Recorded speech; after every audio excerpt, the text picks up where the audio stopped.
ছেলেটি সাহস করে হাত তুলে প্রশ্নের উত্তর দিতে চাইল, কিন্তু মহিলা শিক্ষক তার জুতো জোড়ার দিকে তাকিয়ে রইলেন। সেই দরিদ্র ছেলেটির দিকে তাকিয়ে শিক্ষিকা নিজেকে অস্বস্তিকর মনে করলেন এবং সুযোগটা দিয়ে দিলেন স্কুল প্রধানের শিক্ষকের প্রিয় ছাত্রকে। শিক্ষিকার এই পক্ষপাতিত্বই ছেলেটির ভাগ্য সম্পন্ন বদলে দিল। দুপুরের খাবারের সময় পর্যাপ্ত টাকা না থাকায় ছেলেটি সহপাঠীদের খাবার খেতে দেখলো, আর ক্লাসের ধনী ছেলেটি তাকে দেখে অপমান করলো। কি দেখছিস ফোরম্যান? কিছু না। কি সমস্যা? একটু রুটিও কিনতে পারিস না? এই নোংরা চামড়ার কি হবে? নিয়ে যা। শিক্ষকের পক্ষপাতিত্ব ইতিমধ্যেই তাকে বিব্রত করেছিল, আর সহপাঠীর নিরন্তর অপমান সহ্য করতে না পেরে সে ধনী ছেলেটির দিকে ছুটে গেল এবং তাকে একটি শক্ত ঘুষি মেরে জ্ঞান হারালো। কিন্তু শান্ত হয়ে সে বুঝতে পারল যে সে একটি বড় ভুল করেছে। আতঙ্কিত হয়ে সে স্কুল থেকে পালালো। যদিও সহপাঠীরই ভুল ছিল, তবুও ফোরম্যানকে স্কুল থেকে বহিষ্কার করা হলো, কারণ কে বা পাত্তা দেবে একটি দরিদ্র বিদ্রোহী ছেলেকে? অচিরেই সে হয়ে গেল একজন রাস্তার গুন্ডা। মাতালদের পিছু নিয়ে তাদের কাছ থেকে জোর করে টাকা পয়সা ছিনিয়ে নিত। কিন্তু এবার সে একজন কঠিন শিকারের মুখোমুখি হলো। চোখ ধাঁধানো গয়নাগুলি দেখে তারা হতবাক হয়ে গেল এবং সতর্ক হয়ে তারা পালালো। কিন্তু বাইরে পুলিশ তাদের জন্য অপেক্ষা করছিল। আতঙ্কে ফোরম্যান একটি নর্দমায় লুকালো। পুলিশ কুকুর তাকে খুঁজে বের করতে আসছিল, তাই সে নর্দমার মলমূত্র দিয়ে নিজেকে ঢেকে ফেললো।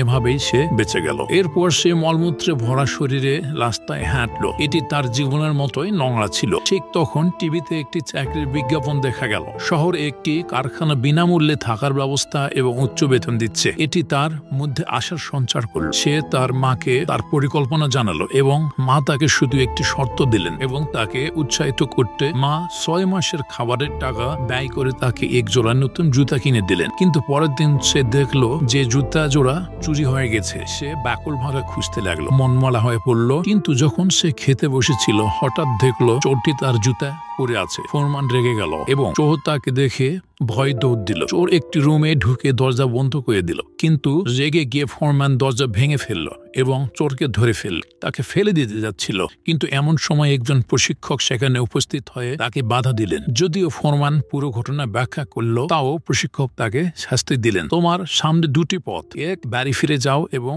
আগের মতো জীবন কাটাও, 2 একটি জীবন মরণ যুদ্ধে অংশ নাও, মানে বক্সিং এর কথা বলা হয়েছে। জিতলে থাকার সুযোগ পাবে। ফোরম্যান দ্বিতীয় পথটি বেছে নিল। সে বক্সিং এ অংশ নিল।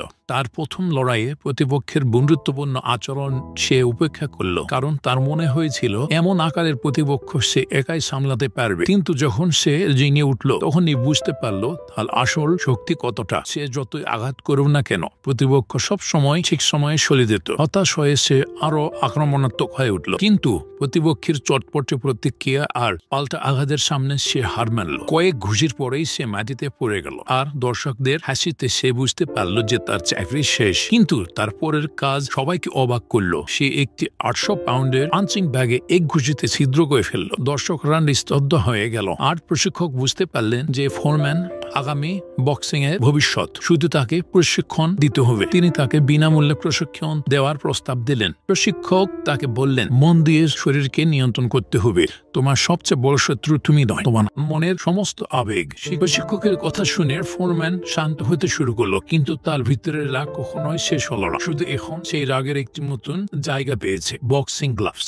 সে উত্তেজিত হয়ে মাকে প্রশিক্ষণের কথা জানালো, কিন্তু ধার্মিক মা তাকে নিরুৎসাহিত করলেন। ঝগড়া বা বক্সিং যে কোনো ধরনের সহিংসতা তার মা পছন্দ করেন না। মায়ের এই শর্তেও ফোরম্যান হাল ছাড়ল না, কারণ সে বিশ্বাস করত সাফল্য অসম্ভব নয়, শুধু সামনে এগিয়ে যাও আর তোমার পরিশ্রম একদিন ফলবেই। অল্প সময়ের মধ্যেই সে আবার সেই ছোট প্রতিপক্ষকে চ্যালেঞ্জ করলো। এবার সে আগের মতো আবেগপ্রবণ বা বেপরোয়া ছিল না। সে প্রতিপক্ষের দুর্বলতা খুঁজে বের করলো এবং এক ঘুষিতে তাকে নক আউট করলো। আত্মবিশ্বাস ফিরে পেয়ে সে কোচের কাছে গিয়ে বলল সে এবছরের মধ্যে অলিম্পিকে প্রতিদ্বন্দ্বিতা করতে চায়। কোচ এসে বললেন, ধীরে ধীরে করো, তুমি যতই পরিশ্রম করো না কেন, এক বছরে অলিম্পিক সম্ভব নয়। কিন্তু কোচ তখন বুঝতে পারেননি ফোরম্যানের সাফল্যের আকাঙ্ক্ষা কতটা প্রখর। মাত্র এক বছরের মধ্যে সে অলিম্পিকের মঞ্চে মঞ্চে পৌঁছে গেল, কিন্তু দর্শকরা এই 19 বছর বয়সী যোদ্ধাকে অবজ্ঞা করলো, বিশেষ করে যখন প্রতিপক্ষ ছিল 2009 সালের জয়ের সোভিয়েত যোদ্ধা। কোচ দেখলেন ফোরম্যান একটু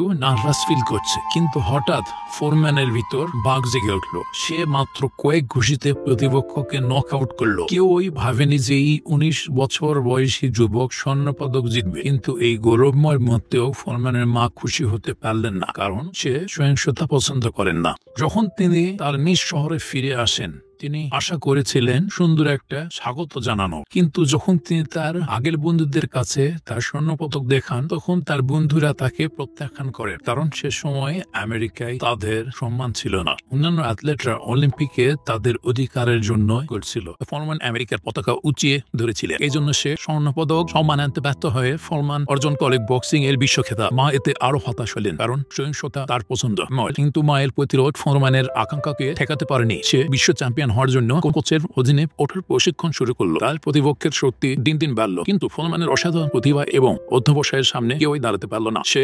36/0 রেকর্ড তৈরি করলো, পুরো বক্সিং বিশ্বকে তাক লাগিয়ে দিল। কোচ মনে করলেন সময় এসেছে, ফোরম্যানের পরবর্তী প্রতিপক্ষ হবে গতবারের বিশ্ব চ্যাম্পিয়ন জো ফ্রেজিয়ার, যিনি মোহাম্মদ আলীকে পরাজয় করেছিলেন। কিন্তু কেউই ফোরম্যানের পক্ষে ছিল না, কারণ সে মাত্র 2 বছর ধরে বক্সিং করছে, আর ফ্রেজিয়ার এমনকি আলীকেও হারিয়েছে। ভিডিওটি সম্পূর্ণ দেখার জন্য ধন্যবাদ। আর এটি আমার প্রথম এক্সপ্লেনেশন ভিডিও। কোনো ভুল ত্রুটি হলে মেনে সয়ে নিন, আর আমাকে সাপোর্ট করতে ইউটিউবে সাবস্ক্রাইব এবং ফেসবুকে ফলো করতে পারেন। ধন্যবাদ।